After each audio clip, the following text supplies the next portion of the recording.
വ്രതശുദ്ധിയുടെ നിറവിൽ പവിത്രമായ ആഴിപൂജ നടത്തി. 52-അംഗ തീർത്ഥാടക സംഘം അയ്യപ്പ ദർശനത്തിനായി ശബരിമലയിലേക്ക് യാത്രയായി. പുനലൂർ പ്ലാത്തറ ആയിരവല്ലി ക്ഷേത്രത്തിലായിരുന്നു ആഴിപൂജ നടന്നത്. കുതിരച്ചിറ കൊച്ചഴികത്ത് ആർ കൊച്ചനിയൻ പിള്ളയായിരുന്നു തീർത്ഥാടക സംഘത്തിലെ ഗുരുസ്വാമി.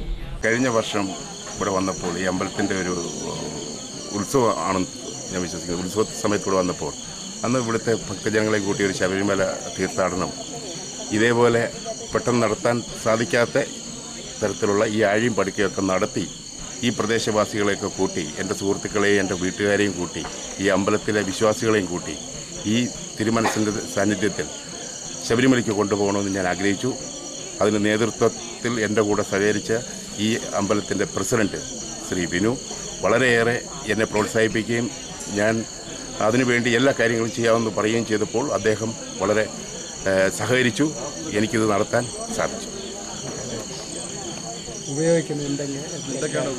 ഉപയോഗിക്കുന്നത് ആഴിക്ക് പ്രധാനമായിട്ട് പലാമറ കാതലായ ലാമറയാണ് ഉപയോഗിക്കുന്നത്. പിന്നെ പടുക്ക, പിന്നെ സുദർശന കളം വരച്ച് അതിനകത്താണ് അത് അടുക്കുന്നത്.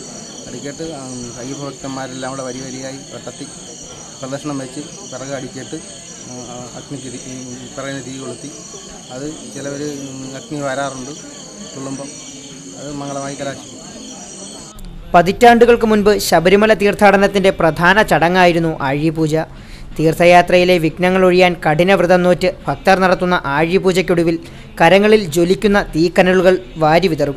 കഠിനവ്രതവും വിശ്വാസവും നൽകുന്ന കരുത്തിൽ ആഴിവാരൽ ഏതു തീർത്ഥാടകനും അനായാസമാകും. ക്ഷേത്രങ്ങളിലും വീടുകളിലും വിപുലമായ ഒരുക്കങ്ങളോടെയായിരുന്നു മുൻകാലങ്ങളിൽ ആഴിപൂജ നടത്തിയിരുന്നത്. ശബരിമലയിലേക്ക് തീർത്ഥാടക പ്രവാഹം അനുദിനം വർദ്ധിക്കുന്നുണ്ടെങ്കിലും ആഴിപൂജയും പടുക്ക ഒരുക്കലും അത്യപൂർവ ചടങ്ങുകളായി മാറിക്കഴിഞ്ഞു. പുനലൂർ പ്ലാത്തറ ആയിരവല്ലി ക്ഷേത്രത്തിൽ കൊച്ചഴികത്ത് ആർ കൊച്ചനിയൻ പിള്ളയുടെ നേതൃത്വത്തിലുള്ള തീർത്ഥാടക സംഘമൊരുക്കിയ ആഴിപൂജ ദർശിക്കാൻ നിരവധി ഭക്തർ എത്തിച്ചേർന്നിരുന്നു. ക്ഷേത്ര മതിൽക്കെട്ടിന് പുറത്താണ് ആഴിയൊരുക്കിയത്. അരിപ്പൊടി, മഞ്ഞൾപ്പൊടി, കരിപ്പൊടി, കുങ്കുമം, സിന്ദൂരം എന്നിവ കൊണ്ട് കളം വരച്ച ശേഷം അതിനു മുകളിൽ പ്ലാവിൻ വിറകുകൾ നിരത്തിയാണ് ആഴിയൊരുക്കിയത്. അഗ്നി പകരുന്ന ആഴിയിലേക്ക് നെയ്യ്, തേൻ, നെയ്ത്തേങ്ങ എന്നിവ മന്ത്രോച്ചാരണങ്ങളോടെ അർപ്പിച്ചു. ക്ഷേത്രമേൽശാന്തി അശോകൻ പോറ്റിയുടെ മുഖ്യ കാർമ്മികത്വത്തിലായിരുന്നു ആഴിപൂജ. ശരണമന്ത്ര ധ്വനികളുമായി ആഴിയെ വലം വെച്ച് അനുഗ്രഹം നേടിയ തീർത്ഥാടകർ എരിഞ്ഞടങ്ങിയ ആഴിയിൽ നിന്നും കനലുകൾ കൈകളിൽ വാരിയെടുത്തു.